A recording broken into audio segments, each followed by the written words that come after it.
Buongiorno Renzo, come Buongiorno stai? amico mio, buongiorno. Oggi come vedi il bar non ci porta fuori il materiale, e cioè lo sprizzetto. Io penso sarà l'ultimo spritz al fuori, all'aperto. Penso anch'io, perché comincia già ad esserci un po' di temperatura. comincia e quindi non sono usciti. Facciamo uno sprizzetto all'esterno. Sai cosa dicono? Dicono che noi facciamo discorsi da bar e questo ci vantiamo di farlo. Sì, piace molto sta cosa perché li facciamo in un bar.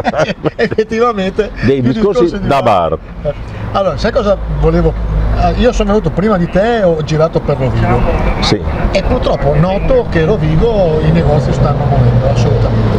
Ma è una sindrome che non è solo a Rovigo, la possiamo riscontrare ad Adria.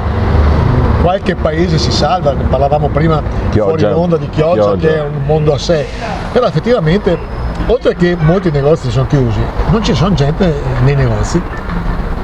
E quindi hai perfettamente ragione, questo è uno dei tanti motivi per i quali c'è anche un po' una critica forte nei confronti dell'amministrazione di Rovigo, perché sembra non prestare attenzione a questa categoria, che comunque è quella che tiene vivo il centro. E cos'è che potrebbe fare un'amministrazione? Perché io una volta glielo chiesi a un viceministro e mi disse fondamentalmente un'amministrazione non può fare tantissimo, può abbassare a Tari. Oddio, questo è vero, l'amministrazione non può fare tantissimo, ma può fare quello che può fare. Cioè, che cosa può fare un'amministrazione? Può incentivare con una serie di iniziative la residenza in città, togliere qualsiasi ostacolo, ridurre la burocrazia.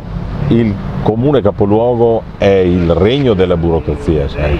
Non una periferia, è il regno della burocrazia. Che è un fatto negativo, è un regno negativissimo, ed è nota la città di Rovigo per essere forse il picco per gli aspetti burocratici, e una volta toccheremo l'aspetto sull'urbanistica, che è tragico. Sì, per esempio una volta in una gita si parlava che per intensificare il nostro delta fare una serie di iniziative, non ultimi il fatto di fare il circuito religioso, un circuito cicloturistico, un circuito delle sagre paesane, cioè nel senso che molto spesso vai a fare un giro, specialmente nel meridione, perché in determinata data c'è la sagra, mi viene in mente quella dei serpenti, che mi piacerebbe andarla a vedere.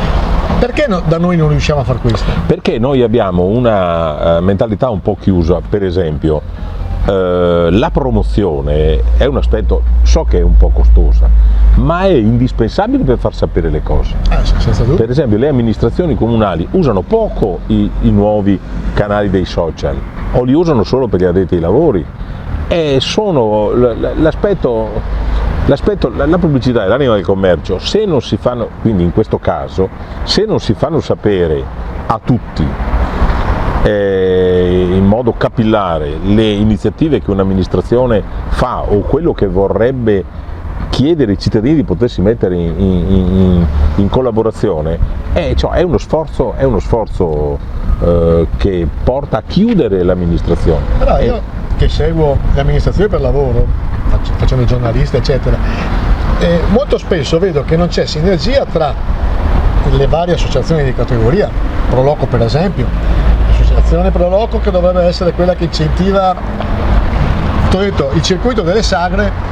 E qual è la sagra famosa qua da noi? Forse l'unica che mi viene in mente è quella di Rovigo, quella di Loreo. Sì, che va sulla prossima settimana. Esatto, però quanti sono i comuni della provincia di Loreo? 50. E di 50 quante fiere ti ricordi? Forse Megara con col pilastrello.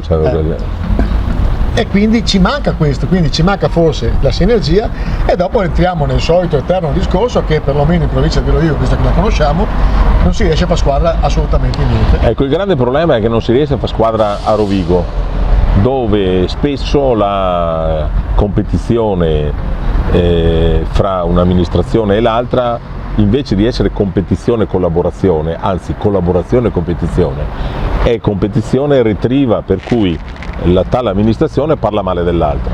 Purtroppo è un vizio delle province piccole, infatti ci sarebbero state più fusioni se non fossimo... Sì, ne abbiamo già parlato, che abbiamo perso un treno. Sì, abbiamo perso proprio il convoglio.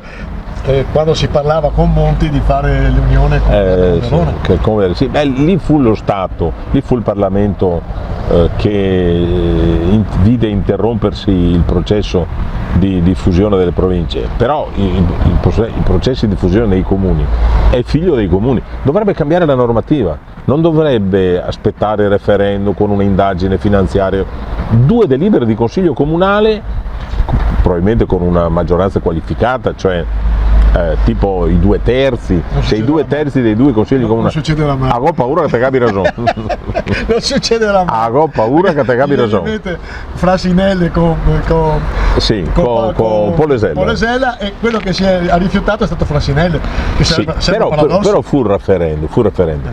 Però io pensavo a una modifica normativa per cui i due comuni che si vogliono fondere devono però avere una maggioranza, dei 2/3 che in tutti e 2 i comuni vota a favore. Quindi non c'è più referendum e non costringi. No, rivoluzione. Ma sarebbe una grande cosa, sai, per un paese dove. Sì. Ma lo sai che abbiamo nella nostra una provincia che ha comuni di 1000 abitanti, 1000 abitanti, 1000 abitanti, 1000 abitanti, 1000 abitanti, 1000 abitanti. L'esempio di Portoviro è un esempio positivo. Portoviro è una cosa eccezionale, fra l'altro ho visto che la nuova amministrazione comunale di Rosolina è stata sollecitata da un gruppo di portoviresi di ragionare su una possibile fusione. Fammi un'ipotesi. Non lo faranno mai.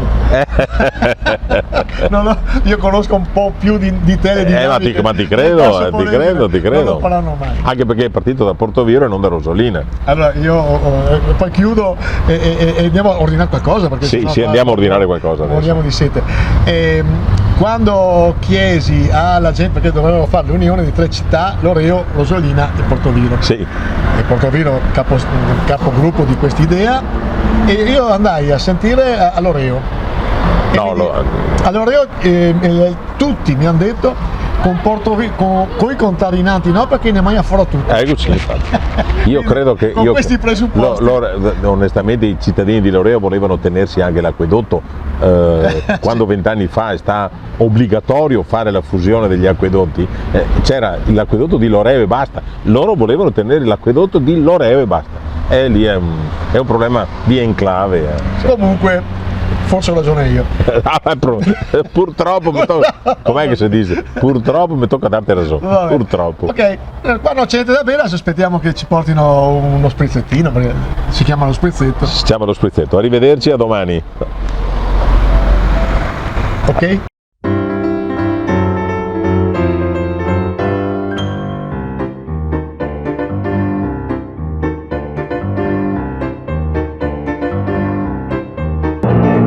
Questo spettacolo è orribile. Spaventoso. Disgustoso. Ci torniamo ancora? Sicuro.